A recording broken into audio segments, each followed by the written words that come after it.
નમસ્કાર વિદ્યાર્થી મિત્રો, આપ સૌનું સ્વાગત છે જીકે માસ્ટર દર્શન યુટ્યુબ ચેનલની અંદર। આજે આપણે જોઈશું ભારતના બંધારણના મહત્વના પ્રશ્નો કે જે પરીક્ષાની અંદર વારંવાર પૂછાતા હોય છે એવા મોસ્ટ આઈએમપી 100 પ્રશ્નો આપણે જોઈશું જે વારંવાર રિપીટ થાય છે। તો આવનારી આપણી પોલીસ કોન્સ્ટેબલ, સીસીઈ કે જીપીએસસીની દરેક ગુજરાત સરકારની પરીક્ષાઓની અંદર જે ઉપયોગી બની શકે તેવા વારંવાર પૂછાતા પ્રશ્નો આપણે આજે જોઈશું।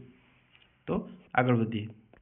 प्रश्न नंबर 1, भारतीय बंधारण क्यारे अमल में आव्युं? 15/8/1947, बी 26/11/1949, 26/1/1950, 2/10/1950। अमुक दोस्तों ने एवं लगतुं छे कि आ बहु इजी प्रश्न है, बंधारण क्यारे अमल में आव्युं, क्यारे स्वीकारवामां आव्युं, पण ज्यारे आपणे उतावळमां होईए ने त्यारे दोस्तों आ ज भूल करीए छीए। तारीखोनी अंदर खाली 1/26/1 અને 26/11 उतावळनी अंदर आ वस्तु जोता नथी। तो तारीखोवाळा जे प्रश्न होय ने खास याद राखवा अने 26/11 नहीं पण 26 नवेम्बर 1949 आ रीते याद करवा तो क्यारे भूलाय नहीं। तो जोईए 26/1 ने 26/11 में घणा लोको भूलो करीने आवता रहे छे। ओके, भारतीय बंधारण क्यारे अमल में आव्युं? 26/11/1949, 26/1/1950, 2/10/1950। तमे शुं जाणो छो? जवाब आवशे ऑप्शन सी 26/1/1950। नेक्स्ट, बंधारण क्यारे स्वीकारवामां आव्युं? आगळनो प्रश्न हतो क्यारे अमलमां आव्युं, हवे प्रश्न छे क्यारे स्वीकारवामां आव्युं। तो दोस्तों पहेलुं स्वीकारवामां आवे एना पछी एनो अमल मूकवामां आवे। तो ऑब्वियसली ए जे डेट छे आ ऑप्शननी अंदर ए 26/1/1950 पहेलानी हशे। जोईए option A 26/1/1950, option B 26/11/1949, C 15/8/1947, D 1/1/1950। तो दोस्तों आनी अंदर जवाब आवशे ऑप्शन बी 26/11, मतलब के 26 नवेम्बर 1949। खास आ रीते याद राखવું, नवेम्बर जान्युआरी में भूल ना थाय माटे। जोईए नेक्स्ट, भारतीय बंधारणना घडवैया कोण हता? Gandhiji, Nehruji, doctor BR Ambedkar, D Rajendra Prasad. तो अपना भारतीय बंधारणना घडवैया कहेवाय छे डॉक्टर बाबा साहेब आंबेडकर, केम के तेमणे अपना बंधारणना घडतरनी अंदर बहु महत्वनो सिंह फाळो आपेलो छे आथी। नेक्स्ट, प्रस्तावनामां भारतने कयुं राज्य कहेवामां आव्युं छे? प्रस्तावना मतलब के आमुख। ऑप्शन ए राजाशाही, बी लोकशाही, सी समाजवादी, डी बी अने सी बंने। तो दोस्तों राजाशाही तो आपणे हालमां छे नहीं भारतनी अंदर। तो लोकशाही अने समाजवादी बंने शब्दों आमुखनी अंदर एनो उल्लेख करवामां आव्यो छे। आथी जवाब आवशे बी अने सी बंने साचा छे। नेक्स्ट, प्रस्तावनामां केटला आदर्शोनी वात करवामां आवी छे आमुखनी अंदर? तो 5 आदर्शोनी वात करवामां आवी छे आमुखनी अंदर। नेक्स्ट, बंधारणनो भाग 1 किस विषय छे, मतलब कोना विषय छे? टाइपिंग मिस्टेक छे, सॉरी। ऑप्शन ए नागरिकत्व, बी संघ अने तेनुं क्षेत्र, सी अधिकारो, डी सांसद। तो दोस्तों बंधारणनो पहेलो भाग छे ए संघ अने तेना क्षेत्र विशेनी वात करे छे। प्रश्न नंबर 7, नागरिकत्व कया भागमां छे? भाग ए, भाग 2, भाग 3, भाग 4। तो दोस्तों आनी अंदर जवाब आपसे ऑप्शन बी भाग 2। भाग 2 नी अंदर नागरिकत्वनी वात करवामां आवी छे, ज्यारे पहेलामां संघ अने तेनुं राज्य क्षेत्रनी वात करवामां आवी छे भाग 1 नी अंदर। आगळ, मूलभूत अधिकारो कया भागमां छे? भाग 2, भाग 3, भाग 4 के भाग 5। तो दोस्तों आनी अंदर जवाब आवशे ऑप्शन बी भाग 3। मूलभूत अधिकारोनी वात भाग 3 में करवामां आवी छे। पहेलानी अंदर संघ अने तेनुं राज्य क्षेत्र भाग 1। भाग 2 नी अंदर शेनी वात करवामां आवी छे? तो भाग 2 नी अंदर नागरिकत्वनी वात करवामां आवी छे के भारतनो नागरिक कोने गणवो एना नियमो विशेनी वात करवामां आवी छे। अने भाग 3 नी अंदर मूलभूत अधिकारोनी वात करवामां आवी छे। Option B. आगळ वधीए। डीपीएसपी कया भागमां छे? राज्यनीतिना मार्गदर्शक सिद्धांतोनी वात करवामां आवी छे। तो भाग 3, भाग 4, भाग 5 के भाग 6। तो दोस्तों आनी अंदर आवशे जवाब ऑप्शन बी भाग 4। ठीक है, डीपीएसपी। આના પછીનો પ્રશ્ન મૂળભૂત કર્તવ્ય મતલબ મૂળભૂત ફરજો કયા ભાગમાં છે? ભાગ 4, ભાગ 4A, ભાગ 5, ભાગ 6. અહીંયાની અંદર જે ઓપ્શન બી ની અંદર IV લખેલું છે એનો મીનિંગ IV એટલે કે 4 એટલે કે ભાગ 4 ની અંદર A, તો ભાગ 4A 4A એવી રીતે જોવાનું. આને નેક્સ્ટ સમાનતાનો અધિકાર કઈ કલમમાં છે? ઓપ્શન A 12, 13, 14 કે 15. તો કલમ 14 અનુચ્છેદ 14 માં વાત કરેલી છે સમાનતાના અધિકારની. નેક્સ્ટ અભિવ્યક્તિ સ્વતંત્રતા કઈ કલમમાં છે? 18, 19, 20 કે 21. તો આમાં જવાબ આવશે 19 ઓપ્શન બી, જેમાં અભિવ્યક્તિ સ્વતંત્રતાની વાત કરવામાં આવી છે. જીવન અને વ્યક્તિત્વ સ્વતંત્રતાની વાત કયા અનુચ્છેદની અંદર કરવામાં આવેલી છે? 19, 20, 21 કે 22. તો દોસ્તો 21 ની અંદર જીવન અને વ્યક્તિગત જે સ્વતંત્રતા છે જે અગત્યનો અનુચ્છેદ કહેવાય છે.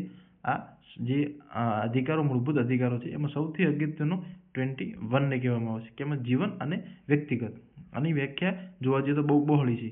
જીવન અને વ્યક્તિગત સ્વતંત્રતા જે છે પ્રાઇવસી એ 21 અનુચ્છેદ અંદર બતાવવામાં આવેલું છે. નેક્સ્ટ પ્રશ્ન નંબર 14 શિક્ષણનો અધિકાર. તો દોસ્તો 21 જે અનુચ્છેદ છે એનો એક ભાગ છે 21A. શિક્ષણનો અધિકાર જે છે એ 21A ની અંદર દર્શાવવામાં આવેલો છે ભારતીય બંધારણમાં. નેક્સ્ટ શોષણ વિરુદ્ધ અધિકાર. ઓપ્શન A 21, 22, 23 કે 24. તો દોસ્તો શોષણ વિરુદ્ધ જે ભારતીય બંધારણે અનુચ્છેદ દર્શાવ્યો છે તે છે 23. નેક્સ્ટ બાળ મજૂરી ઉપર પ્રતિબંધિત અનુચ્છેદ કયો છે જે બાળ મજૂરીને પ્રતિબંધિત દર્શાવે છે? Option A 23, B 24, C 25, D 26. તો આની અંદર 24 આવશે. બાળ મજૂરીને પ્રતિબંધિત કરતી કલમ એટલે કે અનુચ્છેદ ભારતીય બંધારણની. નેક્સ્ટ ધર્મની સ્વતંત્રતા. ધાર્મિક રીતે આપણને ભારતીય બંધારણ જે સ્વતંત્રતા આપે છે તે કયા અનુચ્છેદની અંદર દર્શાવેલ છે? 23, 24, 25 કે 26. તો આવશે ઓપ્શન C 25. પછી વાત કરવામાં આવી છે પછીના પ્રશ્નમાં બંધારણનું રક્ષક. બંધારણનું રક્ષક કોને કહેવામાં આવે છે નીચેનામાંથી? રાષ્ટ્રપતિ, સંસદ, વડાપ્રધાન કે સર્વોચ્ચ ન્યાયાલય. તો દોસ્તો જવાબ આવશે સર્વોચ્ચ ન્યાયાલય એટલે કે આપણી સુપ્રીમ કોર્ટ. સુપ્રીમ કોર્ટ જે દિલ્હીમાં આવેલી છે તેને સર્વોચ્ચ ન્યાયાલયને બંધારણનો રક્ષક કહેવામાં આવેલ છે. નેક્સ્ટ મૂળભૂત અધિકારોનું રક્ષક કોણ છે? તો જોઈએ ઓપ્શન A સંસદ, B high court, C supreme court કે D B અને C બંને. તો દોસ્તો આમાં એવું છે કે મૂળભૂત અધિકારોને સુપ્રીમ કોર્ટ અને હાઈકોર્ટ બંનેમાં તમે અપીલ કરી શકો છો તમારા મૂળભૂત અધિકારોનો જો ભંગ થાય છે. આથી B અને C બંને જવાબ સાચા છે. હાઈકોર્ટ અને સુપ્રીમ કોર્ટમાં તમે અરજી કરી શકો છો મૂળભૂત અધિકારોનો ભંગ થવા બદલ. નેક્સ્ટ પ્રશ્ન નંબર 20 મૂળભૂત અધિકારો ક્યારે નિલંબિત થાય છે? જોઈએ યુદ્ધ, રાષ્ટ્રીય આપત્તિ, આર્થિક સંકટ કે સામાન્ય સમય. તો યુદ્ધમાં ધોરણની અંદર એવું છે કે જ્યાં સુધી રાષ્ટ્રપતિ શાસન કે જે રાષ્ટ્રીય આપત્તિ જેને કહેવામાં આવે છે એવી સ્થિતિ ના હોય ત્યાં સુધી યુદ્ધની અંદર મૂળભૂત અધિકારો નિલંબિત થતા નથી. માર્શલ લો કે એવું કંઈ લાગતું નથી. તો આર્થિક સંકટની અંદર પણ થતું નથી અને સામાન્ય સમયમાં તો બિલકુલ નહીં. તો જવાબ આવશે ઓપ્શન બી. રાષ્ટ્રીય આપત્તિ જ્યારે આવે કટોકટીની સ્થિતિ હોય છે ત્યારે મૂળભૂત અધિકારો નિલંબિત કરી શકાય છે એવો બંધારણની અંદર જોગવાઈ કરેલી છે. નેક્સ્ટ મૂળભૂત કર્તવ્યો કેટલા છે? Option A 9, B 10, C 11, D 12. તો દોસ્તો મૂળભૂત કર્તવ્યો એટલે કે મૂળભૂત ફરજો કેટલી છે? કર્તવ્યો મતલબ મૂળભૂત ફરજો કેટલી છે? તો તે છે 11. તો કોમેન્ટ કરજો દોસ્તો 21ના પ્રશ્નમાં કે કયા દેશમાંથી આ લેવામાં આવેલ છે? આ ખ્યાલ કયા દેશમાંથી લેવામાં આવે છે ફરજો માટેનો? ઠીક છે. નેક્સ્ટ 22 મૂળભૂત કર્તવ્યો કયા સુધારાથી ઉમેરવામાં આવ્યા છે? મૂળભૂત ફરજો મતલબ કયા સુધારાથી ઉમેરવામાં આવી છે? તો 42મો સુધારો કે જે 1976માં ઇન્દિરા ગાંધી જ્યારે પીએમ હતા એ વખતની અંદર કરવામાં આવેલો છે, ત્યારે મૂળભૂત ફરજો ઉમેરવામાં આવી છે.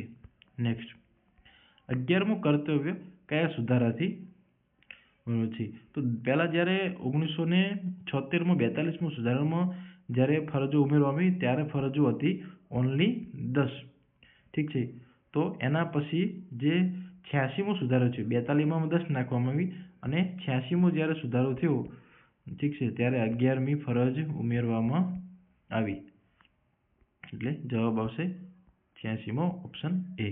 નેક્સ્ટ ભારતના પ્રથમ રાષ્ટ્રપતિ કોણ હતા? તો દોસ્તો જવાબ આવશે ડૉક્ટર રાજેન્દ્ર પ્રસાદ. ઠીક. 25 પ્રશ્નો. સંસદમાં કેટલા સદન હોય છે? તો 2 સદન હોય છે અને તમે બંનેનું નામ જાણો છો.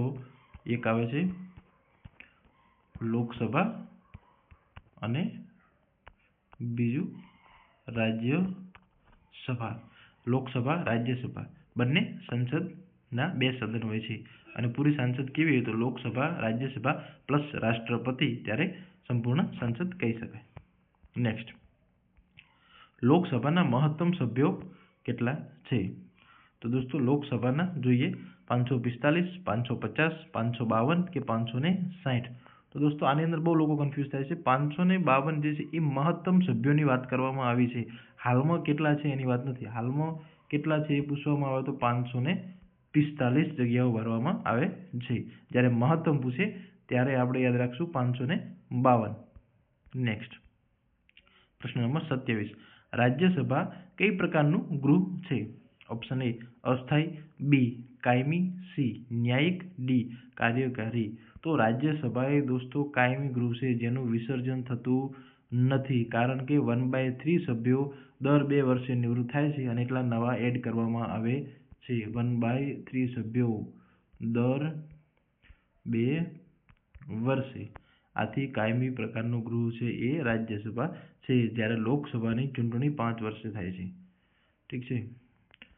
પ્રશ્ન નંબર 28. રાષ્ટ્રપતિની ચૂંટણી કોણ કરે? ઓપ્શન એ જનતા, બી સાંસદ, સી વિધાનસભા કે ચૂંટાયેલા પ્રતિનિધિઓ. તો દોસ્તો અહીંયા જે વાત કરવામાં આવી છે રાષ્ટ્રપતિની ચૂંટણીની, વારંવાર પૂછાતો પ્રશ્ન છે.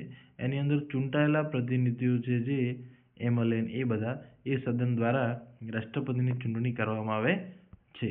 સીધી જ લોકસભાની જેમ સીધી થતી નથી. નેક્સ્ટ 29. રાષ્ટ્રપતિનો કાર્યકાળ કેટલો હોય છે? ઓપ્શન એ 4 વર્ષ, બી 5 વર્ષ, સી 6 વર્ષ કે ડી આજીવન હોય છે.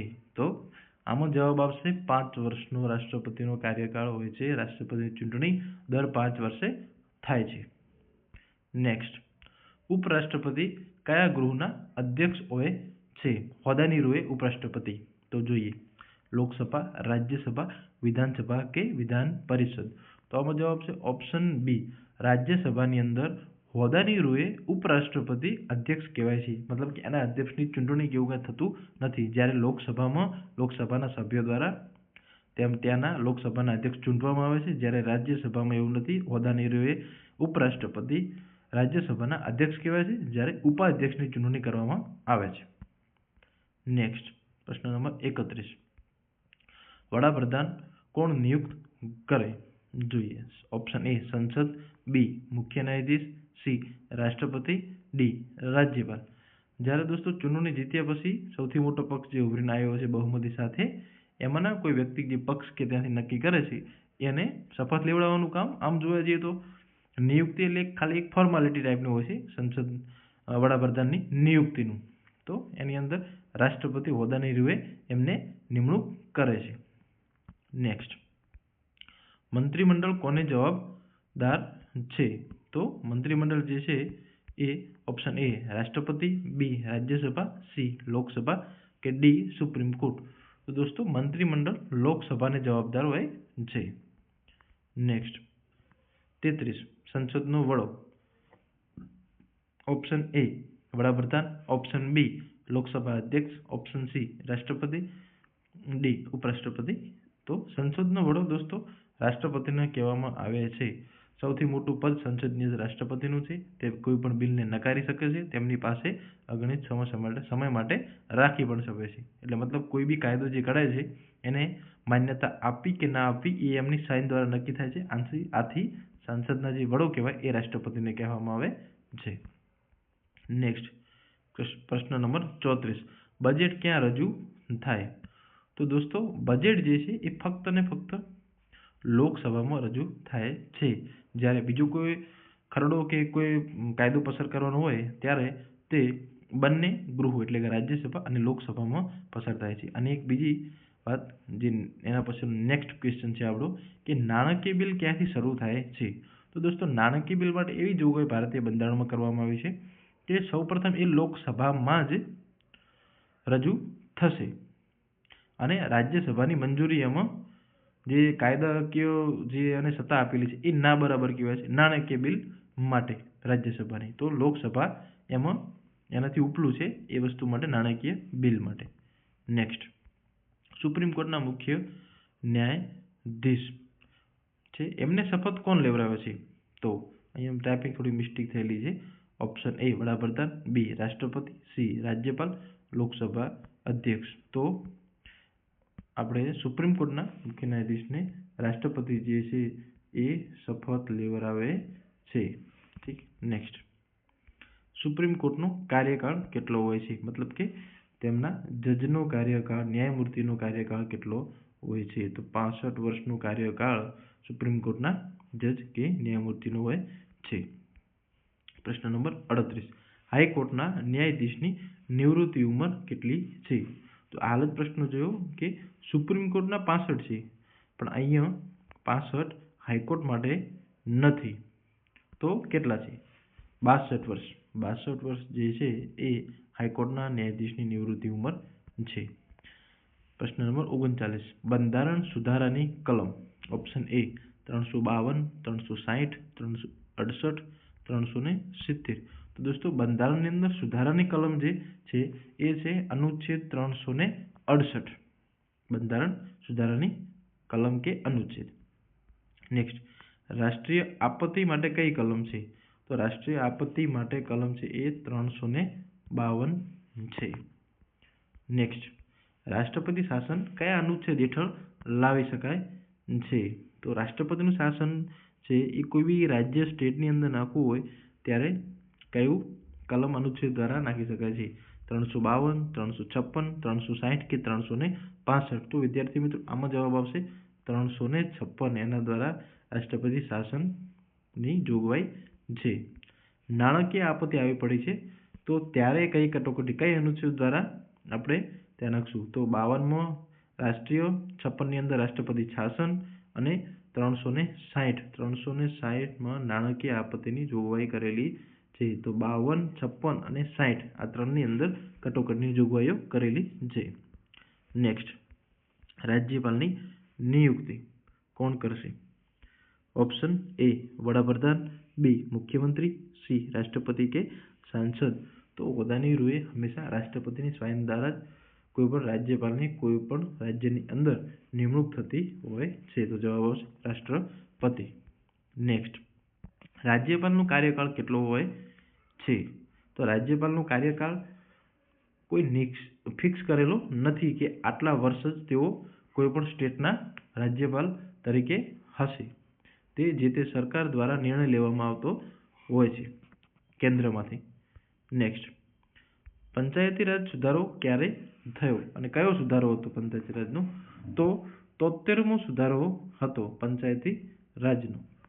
નેક્સ્ટ નગરપાલિકા સુધારો કયો હતો? તો 74મો જે સુધારો હતો એ નગરપાલિકા માટેનો હતો. પ્રશ્ન નંબર 47. ચૂંટણી પંચ કેટલા સભ્યોનું છે? ચૂંટણી પંચની અંદર ફિક્સ કરેલું નથી, જેટલું સંસદ નક્કી કરે તેટલા ચૂંટણી પંચના સભ્યો હોય છે. ભારતના પ્રથમ સીઈસી કોણ હતા? તો જોઈએ option A Sukumar Sen, B T N. Seshan, C S Y. Qureshi, D Rajiv Kumar. તો સુકુમાર સેન જેઓ ભારતના પ્રથમ સીઈસી હતા. અહીંયા દોસ્તો સીઈસી નો મિનિંગ થાય છે ચીફ ઇલેક્શન કમિશનર. તો શોર્ટ ફોર્મ છે એનું સીઈસી, ચીફ ઇલેક્શન કમિશનર એ હતા ભારતના પ્રથમ સુકુમાર સેન. નેક્સ્ટ જોઈએ પ્રશ્ન નંબર 49. ભાષા સંબંધિત ભાગની વાત કરવામાં આવી છે કે કયા ભાગની અંદર વાત કરવામાં આવી? તો દોસ્તો અહીંયા પ્રશ્ન છે ભાષા સંબંધિત ભાગ. તો જોઈએ ઓપ્શન કે ભાગ XV એટલે કે ભાગ 15, ભાગ XVI મતલબ રોમની અંદર 16, ભાગ 17 અને ભાગ 18.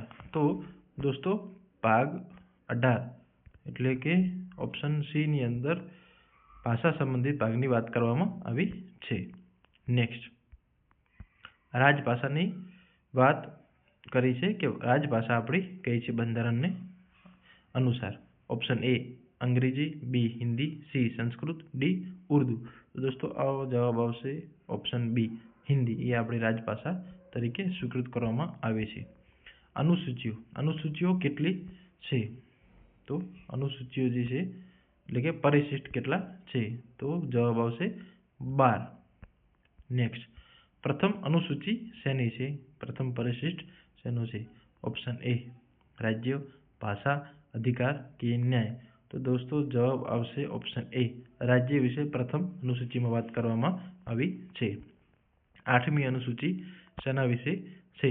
ભાષાઓ, રાજ્યો, કર કે પંચાયત. તો ભાષાઓ વિશે 8મી અનુસૂચિની વાત કરવામાં આવી છે. 8મી અનુસૂચિ એટલે ભાષા, એટલું યાદ રાખવું. નેક્સ્ટ સંઘયાદી વિષય કેટલા છે? સંઘયાદીના વિષયો કેટલા છે? તો એમાં જવાબ આવશે 97.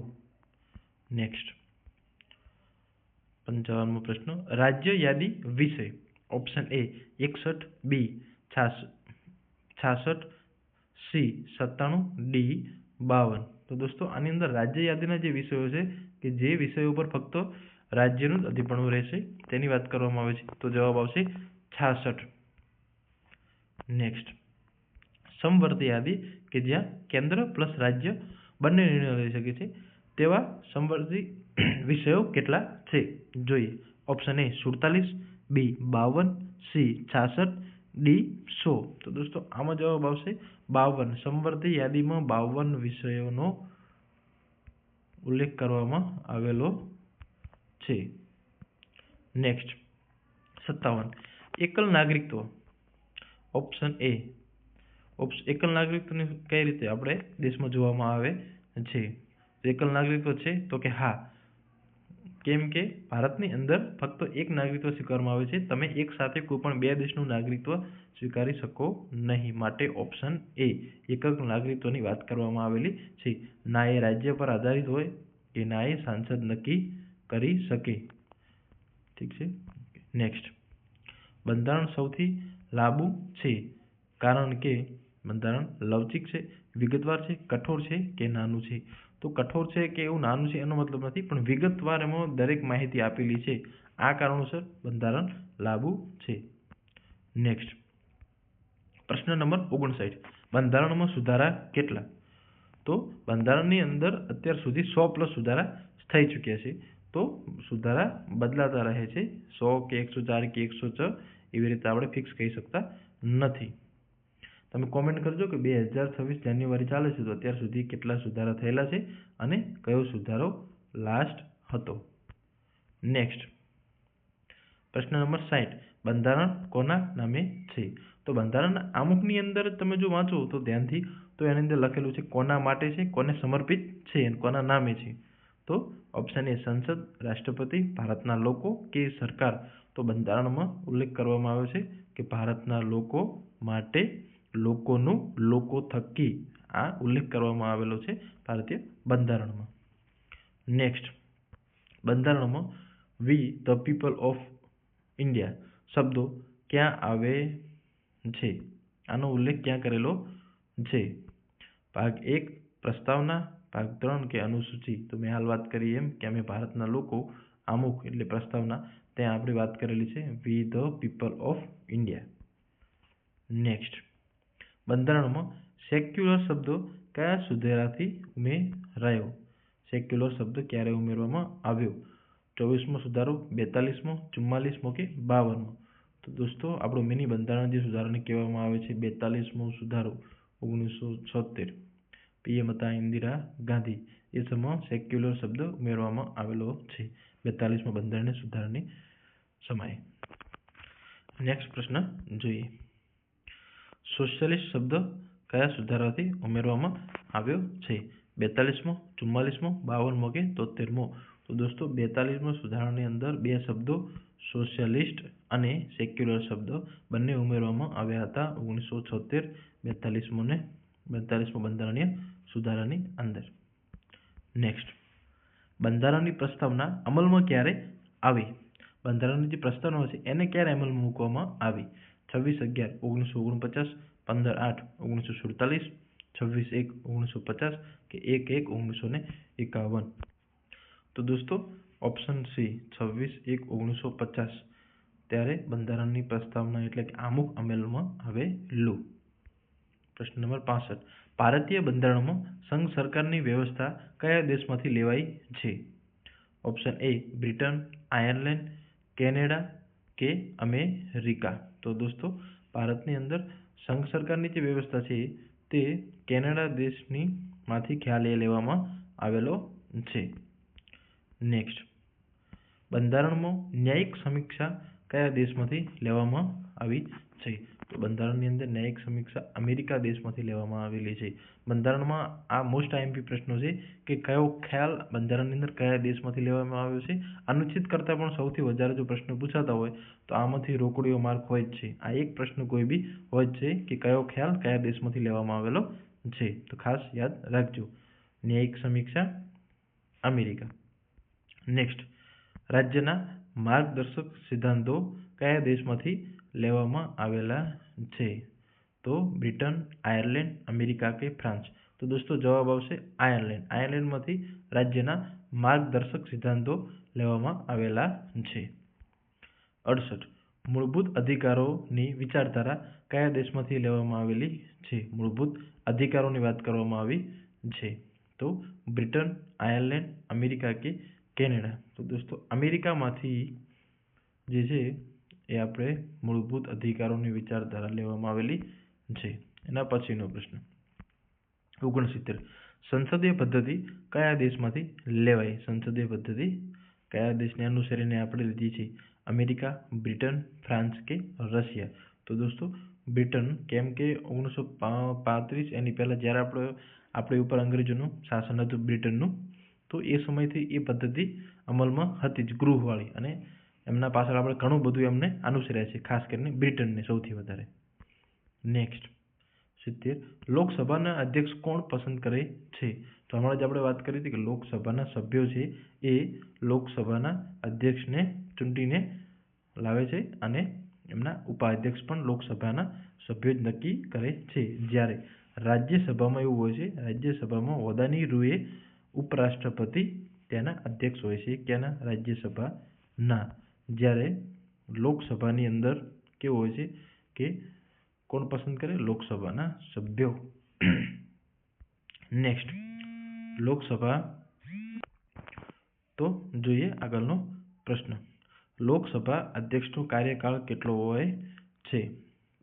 4 વર્ષ, 5 વર્ષ, લોકસભા સમયગાળા સુધી કે નિશ્ચિત નથી? તો દોસ્તો આની અંદર કન્ફ્યુઝન લોકોને એવું હોય છે કે લોકસભાનો કાર્યકાળ 5 વર્ષનો હોય તો અધ્યક્ષનો કાર્યકાળ કેમ 5 વર્ષનો નથી? તો આમ તો લોકસભા જ્યારે નવી રચાય છે એ પછી અધ્યક્ષની ચૂંટણી પછી અધ્યક્ષને નિમવામાં આવે છે, પણ પરંતુ કોઈ કારણોસર લોકસભા લંબાવવામાં આવે છે કે આવો કોઈ પ્રશ્ન હોય છે તો ત્યાં સુધી લોકસભાના કહી શકાય કે જ્યાં સુધી લોકસભાનો સમયગાળો છે ત્યાં સુધી લોકસભાના અધ્યક્ષનો કાર્યકાળ રહેશે. ઠીક છે. નેક્સ્ટ, સંયુક્ત બેઠકનું અધ્યક્ષપદ કોણ કરે છે? તો જ્યારે સંયુક્ત બેઠક મળે છે રાજ્યસભા અને લોકસભાની, તો એ સમયે લોકસભાના જે અધ્યક્ષ હોય છે તેઓ આ સંયુક્ત બેઠક હોય છે એનું અધ્યક્ષપદ ગ્રહણ કરે છે.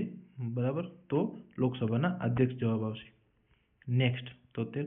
રાજ્યસભાના સભ્યોની કાર્યકાળ. રાજ્યસભાના જે સભ્યો છે એમનો કાર્યકાળ કેટલો હોય છે? તો લોકસભામાં 5 વર્ષ હોય છે, તો આની અંદર જવાબ આવશે 6 વર્ષ. કેમ કે રાજ્યસભાની અંદર દર 2 વર્ષે 1/3 સભ્યો નિવૃત્ત થાય છે, બરાબર. એટલે અહીંયા કાયમી રૂપ છે, આનું વિસર્જન થતું નથી રાજ્યસભાનું, અને 6 વર્ષ માટે કોઈ બી રાજ્યસભાના જે સભ્ય બને છે એ 6 વર્ષ માટે એમનો કાર્યકાળ હોય છે. નેક્સ્ટ, રાજ્યસભાના કેટલા સભ્યો દર 2 વર્ષે નિવૃત્ત થાય છે? તો આપણે વાત કરીએ 1/3 એટલે કે ત્રીજા ભાગના સભ્યો દર 2 વર્ષે નિવૃત્ત થાય છે. નેક્સ્ટ, લોકસભાનો કાર્યકાળ સામાન્ય રીતે કેટલો હોય છે? લોકસભાની અંદર સામાન્ય રીતે એટલે મતલબ કે કોઈ જેવી પરિસ્થિતિ, કટોકટી કે જ્યારે લોકસભાની ચૂંટણી થઈ શકે એમ નથી અને કોઈ કારણોસર લોકસભાનો જે સમયગાળો છે એ લંબાવવો પડે છે, આવી પરિસ્થિતિ ના હોય ત્યાં સુધી 5 વર્ષનો આપણે સામાન્ય રીતે કાર્યકાળ હોય છે લોકસભાનો. ઇન્દિરા ગાંધી વખતે એકવાર એમણે વધારેલી છે 1 વર્ષ. નેક્સ્ટ, સુપ્રીમ કોર્ટમાં ન્યાયાધીશોની મહત્તમ સંખ્યા કોણ નક્કી કરે છે? ઓપ્શન એ રાષ્ટ્રપતિ, બી સાંસદ, સી સુપ્રીમ કોર્ટ કે ડી મંત્રી મંડળ. તો દોસ્તો આની અંદર ઘણું કન્ફ્યુઝન હોય છે કે સુપ્રીમ કોર્ટના મુખ્ય ન્યાયાધીશ કે આની મહત્તમ સંખ્યા નક્કી કરતા હશે, પરંતુ એવું નથી હોતું. સાંસદ દ્વારા આ નક્કી થાય છે કે સુપ્રીમ કોર્ટમાં ન્યાયાધીશો જે છે એમની મહત્તમ સંખ્યા કેટલી હશે. નેક્સ્ટ, સુપ્રીમ કોર્ટના મુખ્ય ન્યાયાધીશ કોને શપથ અપાવે છે? તો ઓપ્શન એ વડાપ્રધાન, બી રાષ્ટ્રપતિ, સી રાજ્યપાલ, ડી લોકસભા અધ્યક્ષ. આ બધાને રાષ્ટ્રપતિ સુપ્રીમ કોર્ટના મુખ્ય ન્યાયાધીશનું કોણ લેવડાવે છે? તો રાષ્ટ્રપતિ આવે. જ્યારે અન્ય પદ છે એમને પણ રાષ્ટ્રપતિ શપથ લેવડાવતા હોય છે. નેક્સ્ટ, હાઈકોર્ટનો મુખ્ય ન્યાયાધીશ કોને શપથ લેવડાવે છે? તો જેમ રાષ્ટ્રપતિ સુપ્રીમ કોર્ટના ચીફ જસ્ટિસને શપથ લેવડાવે છે એવી જ રીતે રાજ્ય લેવલે રાજ્યપાલ જે છે એ હાઈકોર્ટના મુખ્ય ન્યાયાધીશને શપથ લેવડાવે છે. અને અહીંયા ઉલટું છે કે રાજ્યપાલ આમાંથી હાઈકોર્ટના મુખ્ય ન્યાયાધીશ કોને શપથ? તો રાજ્યપાલ આવે છે. અને જ્યારે હાઈકોર્ટના મુખ્ય ન્યાયાધીશ હોય એમને શપથ લેવડાવવાની વાત આવે ત્યારે પણ રાજ્યપાલ તેમને શપથ લેવડાવે છે. નેક્સ્ટ, રાષ્ટ્રપતિ સામે શપથ કોણ લે છે? તો આમાંથી સુપ્રીમ કોર્ટના મુખ્ય ન્યાયાધીશ જે છે એ રાષ્ટ્રપતિ સામે શપથ લે છે. નેક્સ્ટ, રાષ્ટ્રપતિને શપથ કોણ અપાવે છે? તો જેમ રાજ્યપાલ હાઈકોર્ટના ચીફ જસ્ટિસને અને ચીફ જસ્ટિસ રાજ્યપાલને, એવી જ રીતે રાષ્ટ્રપતિ સુપ્રીમ કોર્ટના મુખ્ય ન્યાયાધીશને અને સુપ્રીમ કોર્ટના મુખ્ય ન્યાયાધીશ રાષ્ટ્રપતિને શપથ લેવડાવતા હોય છે. જવાબ આવશે ઓપ્શન સી. ઓકે, અટકાયત સંબંધિત કલમ કઈ છે? 22 અનુચ્છેદ 22માં અટકાયતની વાત કરવામાં આવે છે કે કોઈને આવી રીતે ગેરકાનૂની રીતે અટકાયત કરી શકાય નહીં. નેક્સ્ટ, મૂળભૂત અધિકારોની એક કલમ છે. વીટો આવશે. વીટો જારી કરવાની શક્તિ કઈ અદાલતને છે? તો આની અંદર આવશે સુપ્રીમ કોર્ટ અને હાઈકોર્ટ બંને, માત્ર કોઈની, બંનેને આ વીટો જારી કરવાની શક્તિ છે. નેક્સ્ટ, સંસદને કાયદા બનાવવા શક્તિ ક્યાંથી મળે છે? કયા અનુચ્છેદ મુજબ? તો અહીંયા ઉલ્લેખ કરેલો છે કલમ 245નો કે સંસદને કાયદા બનાવવા માટે જે શક્તિ આપે છે અનુચ્છેદ 245 મુજબ મળે છે. નેક્સ્ટ, 84, કર વસૂલવાની શક્તિ કોની છે? તો કર કોણ લાદે છે? કેન્દ્ર સરકાર કે રાજ્ય સરકાર? તો દોસ્તો બંને, રાજ્ય અને કેન્દ્ર. સંઘ એટલે કેન્દ્ર, રાજ્ય એટલે સ્ટેટ લેવલે. તો બંને સંઘ અને રાજ્ય જે છે એ કર વસૂલી શકે છે. નેક્સ્ટ, કાયદાનું અર્થઘટન કોણ કરે છે? તો દોસ્તો કાયદાનું અર્થઘટન જોઈએ સંસદ, કાર્યપાલિકા, ન્યાયતંત્ર કે રાષ્ટ્રપતિ.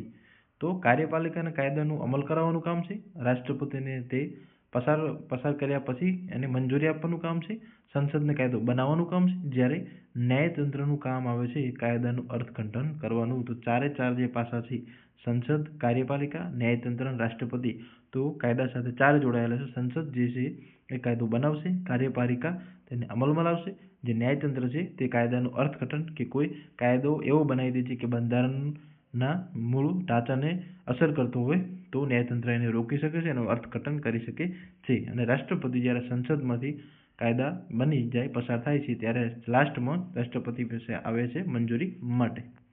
નેક્સ્ટ, પ્રશ્ન નંબર 86, સંઘીય વ્યવસ્થા હોવા છતાં ભારત કઈ પ્રકારનું રાજ્ય છે? ઓપ્શન એ સંપૂર્ણ સંઘ, બી અર્ધસંઘીય, સી એકમ રાજ્ય, ડી ઢીલું સંઘ. તો દોસ્તો આની અંદર આવશે અર્ધસંઘીય સંઘીય વ્યવસ્થા હોવા છતાં પણ, કારણ કે સંઘીય વ્યવસ્થા હોવા છતાં પણ રાષ્ટ્ર કેન્દ્ર લેવલે અને સ્ટેટ લેવલે બંનેને સત્તા આપેલી છે.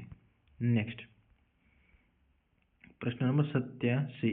એકીકૃત ન્યાયતંત્ર એટલે શું? અલગ અલગ અદાલતો, સુપ્રીમ કોર્ટ, સર્વોચ્ચ, રાજ્ય અદાલત સર્વોચ્ચ કે પંચાયત ન્યાય? તો આની અંદર જવાબ આવશે સુપ્રીમ કોર્ટ, સર્વોચ્ચ. એકીકૃત ન્યાયતંત્ર છે એટલે કે સુપ્રીમ કોર્ટને સર્વોચ્ચ સત્તા આપેલી છે આખા દેશની અંદર ન્યાયતંત્રને. એ સૌને જકડી રાખે છે, ઉપરથી મેનેજ કરે છે, કહી શકાય કે નિયંત્રણ કરી શકે. હાઈકોર્ટ જે છે કે તાબાની અદાલતો, જિલ્લા અદાલતો છે એ બધાને તો સુપ્રીમ કોર્ટની સત્તા સર્વોચ્ચ છે. એથી એકીકૃત ન્યાયતંત્ર ભારતના બંધારણની અંદર કહેવામાં આવે છે. તો એનું મિનિંગ થાય છે સુપ્રીમ કોર્ટ સર્વોચ્ચ. નેક્સ્ટ, બંધારણમાં સૌથી વધુ સુધારા કયા દાયકામાં થયા?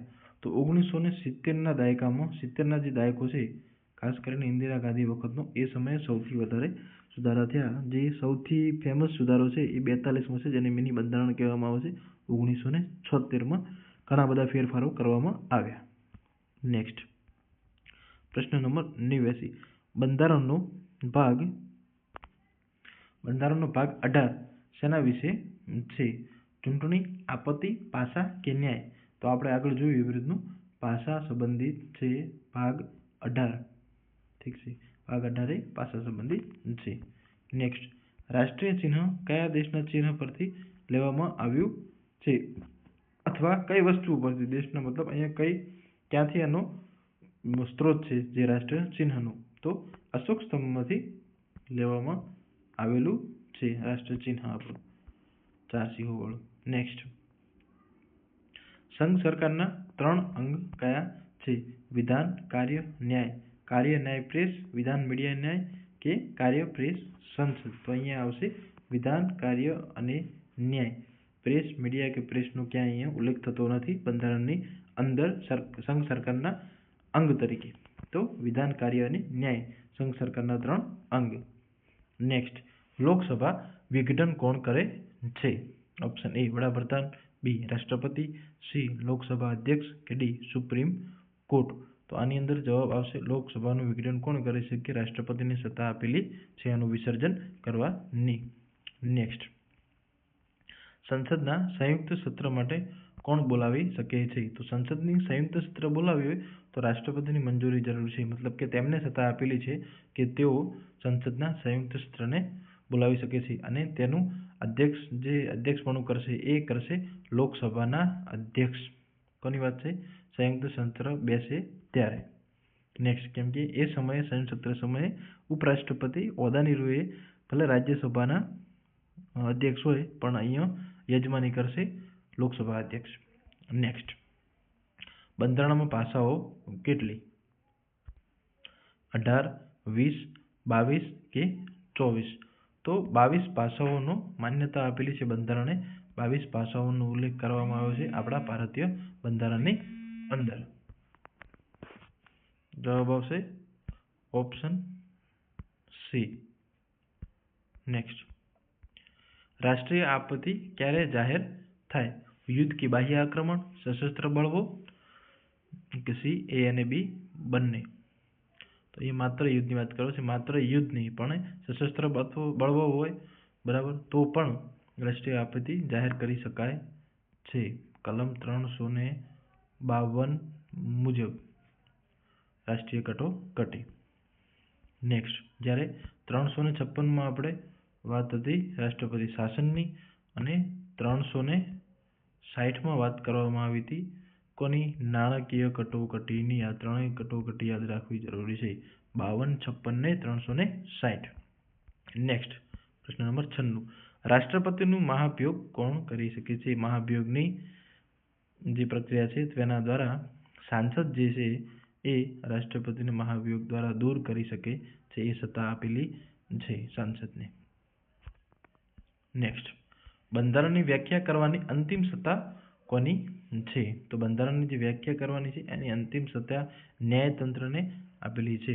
એટલે જ માટે સુપ્રીમ કોર્ટને બંધારણનો રખેવાળ તરીકે કહેવામાં આવે છે. એની ઉપાધિ આપવામાં આવેલી છે. સંસદ કે રાષ્ટ્રપતિ કે ચૂંટણી પંચ કોઈ પણ અંતિમ સત્તા એમની બંધારણની વ્યાખ્યા બાબતે કે કોઈ પ્રશ્ન હોય તો એ બાબતે રહેતી નથી. સુપ્રીમ કોર્ટ એ બાબતે સૌથી મહત્વનું ગણાય છે. નેક્સ્ટ પ્રશ્ન નંબર 98. બંધારણમાં કઈ કલમ તાત્કાલિક કાયદા બનાવવાની શક્તિ આપે છે? તો 123 અને 213 આ બંને કલમો. 356 જે વાત કરવામાં આવી છે એ કોની છે? રાષ્ટ્રપતિ શાસનની વાત છે. 123 અને 213 બંનેમાં ઉલ્લેખ કરવામાં આવ્યો છે તાત્કાલિક કાયદા બનાવવાનો રાષ્ટ્રીય લેવલે અને રાજ્ય લેવલે. એ અને બી જવાબ આવશે. C option. નેક્સ્ટ, રાજ્યોના પુનઃગઠનનો અધિકાર કોને છે? રાજ્યો કોઈ બે રાજ્યો મર્જ કરવા, કોઈ વિસ્તારને અલગ કરવા કે એના પુનઃગઠનની જ્યારે વાત આવે છે ત્યારે સંસદને સત્તા આપેલી છે. રાજ્યપાલ, સુપ્રીમ કોર્ટ કે રાષ્ટ્રપતિ એકલા નિર્ણય લઈ શકતા નથી. સંસદમાંથી જ આની મંજૂરી હોય તો રાજ્ય પુનઃગઠન થાય છે. Option C. નેક્સ્ટ આપણો છેલ્લો પ્રશ્ન. બંધારણ મુજબ ભારત કઈ પ્રકારની લોકશાહી છે?